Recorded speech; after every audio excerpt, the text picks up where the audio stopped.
Africa, land of ancient rivers, gold-laden earth, and unyielding spirit. In the shadow of empire, new dawns broke as leaders rose. Kwame Nkrumah inspiring unity in Ghana, Patrice Lumumba igniting hope in Congo, Thomas Sankara planting seeds of revolution in Burkina Faso, Amilcar Cabral rallying for freedom in Guinea-Bissau, Samora Machel forging resilience in Mozambique. Their vision sovereignty, dignity, a future shaped by African hands. Their reforms challenged foreign power and profit. Western interests answered with shadowy coups, silenced voices, shattered dreams. Yet, in city streets and villages, in classrooms and fields, their ideals pulse, refusing to die. Like the baobab standing tall through storms, their legacy endures, echoing in every call for justice, in every voice demanding Africa's true liberation. Africa's independence dawns, flags rise, crowds cheer, hope vibrates in the air. Visionary leaders step forward: Patrice Lumumba in Congo, Kwame Nkrumah in Ghana, Thomas Sankara in Burkina Faso, Amilcar Cabral in Guinea-Bissau, Samora Machel in Mozambique. Each dreams of true sovereignty, control of resources, unity, dignity, and a future shaped by African hands. Yet as celebrations echo, neo-colonial forces tighten their grip. Resource maps become battlegrounds, foreign interests conspire in shadowed corridors. Coups erupt, assassins strike, plane crashes silence voices. Lumumba is murdered, Sankara betrayed, Cabral felled, Machel lost in wreckage, Nkrumah cast into exile. Their bodies fall, but their ideas endure, seeds rooting in African soil, carried on the wind of resistance. "You cannot kill ideas," Sankara declared. The struggle for genuine freedom continues, rising in every march, every anthem. These visions remain immortal, echoing through generations and refusing to die beneath the African sun. In the mid-20th century, Africa awoke to the rhythm of liberation. Independence parades wove through city streets. New flags rose against the sky, symbols of a continent casting aside the shadows of empire. Hope surged as leaders and citizens alike dreamed of unity and self-determination. Among them stood Kwame Nkrumah, Ghana's guiding star. "We have won political freedom, but let us remember political independence is meaningless unless it is linked with economic independence. We must reclaim our own resources, shape our own destiny." This conviction breathed life into Pan-Africanism, urging nations to look beyond borders and join in pursuit of true sovereignty. Council chambers echoed with the promise of unity, and the Organization of African Unity became the vessel for continental ambition. Yet, as celebrations faded, challenges emerged.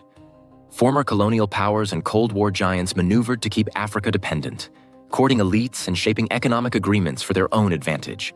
The heart of the struggle shifted from flags to mines, ports, and industries. Africa's wealth remained a prize for foreign hands. Rising action took root in alliances forged by leaders determined to press for economic liberation. The quest was not simply for self-rule, but for control over the continent's destiny. Resolution grew in the quiet determination of those who understood that real independence demands more than ceremony. It requires reclaiming what was lost and building what was denied. Finale. As sunlight played upon new flags, Africa's journey continued unfolding in every effort to unite, to shape its own future, and to transform the promise of freedom into lasting reality. The true battle was economic, and in its pursuit, the spirit of Pan-Africanism burned ever brighter. A new dawn rises over Congo as Patrice Lumumba stands before the nation. The air trembles with hope and tension. His words, bold as thunder, reverberate. No one will ever forget the brutality, the wounds, the stolen riches. King Baudouin listens, stone-faced. Lumumba's dream is clear: the wealth of Congo will serve its people. Lumumba demands justice for Congo. Beneath Congo's soil lie minerals the world desires: uranium from Shinkolobwe, copper, cobalt, diamonds. Foreign powers watch anxiously as Lumumba vows to reclaim these treasures for the Congolese. In Washington and Brussels, cables urge urgent removal. Foreign nations target Congo's minerals. Parliament becomes a battleground. Allies falter, enemies encircle. Lumumba's vision unsettles the global order. The machinery of intervention stirs, and the nation's future wavers. Congo's democracy under threat. Under shrouded stars, soldiers gather. Mobutu, once an ally, takes command. Power shifts with quiet betrayal. Lumumba is seized, silenced by those he sought to challenge. Mobutu's coup changes everything. January 1961. Lumumba's final path leads to Katanga's blood-red earth. His voice is stilled.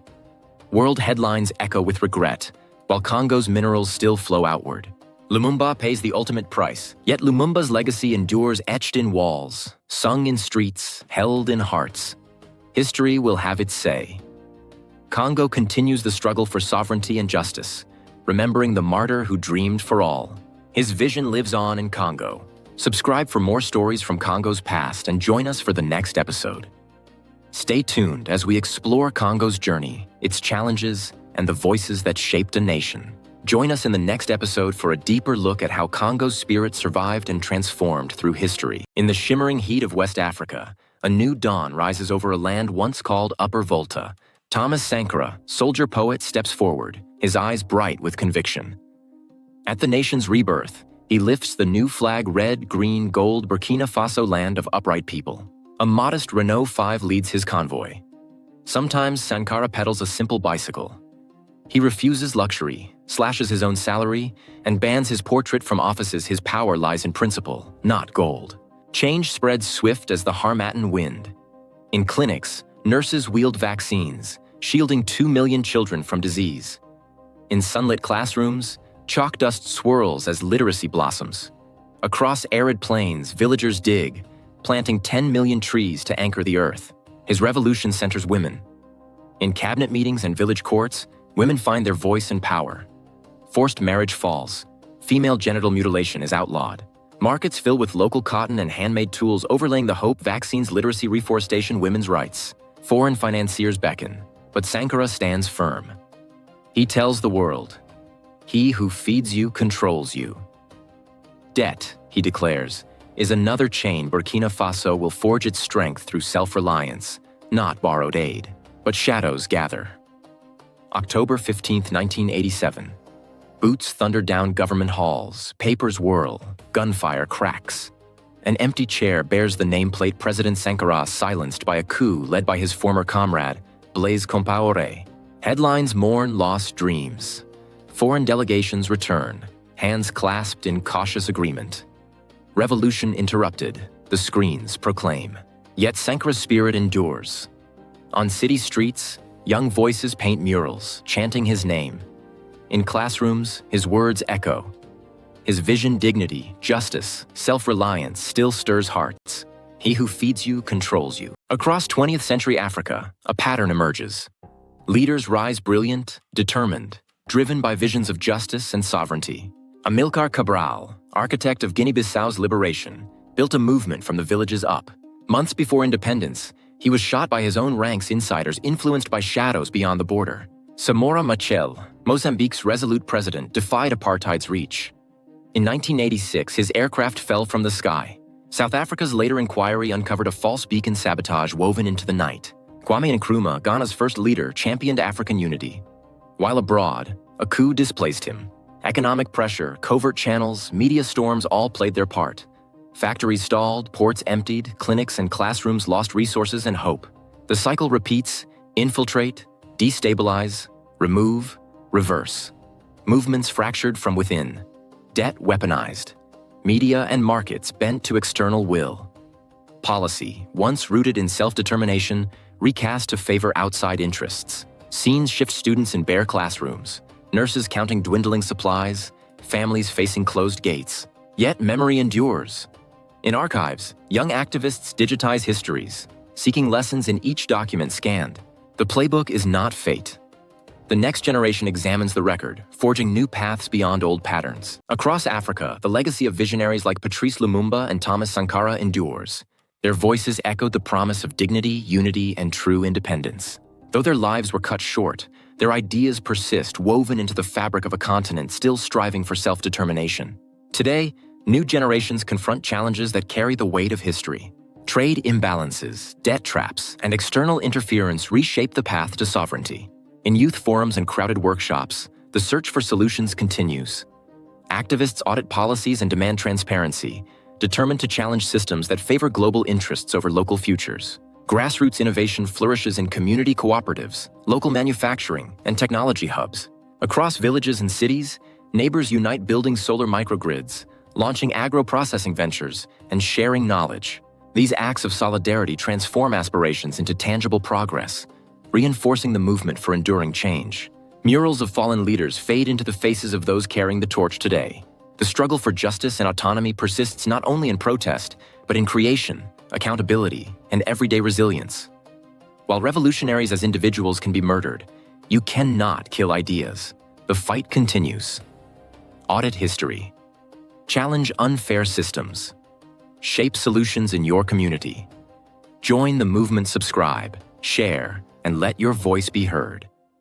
Africa's future is still being written. Across generations, Africa's heartbeat has echoed in the courage of its visionaries. Kwame Nkrumah, Thomas Sankara, Amilcar Cabral, Samora Machel, Patrice Lumumba. Each face in this mosaic forged a path towards freedom, justice, and dignity. But their dreams were met with daunting obstacles: division, oppression, and betrayal. Many paid the highest price. Still, their legacy endures, calling each new generation to remember and to act. Their stories are not relics. They are fuel for a living movement.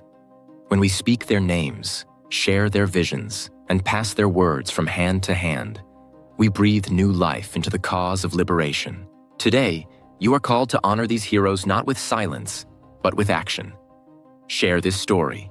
Subscribe for more untold chapters of Africa's journey. In the comments, name the leader who inspires you most, and tell us why. Your voice turns memory into movement. History will have its say. Patrice Lumumba, the dream endures, the work continues. Add your voice, let history hear it.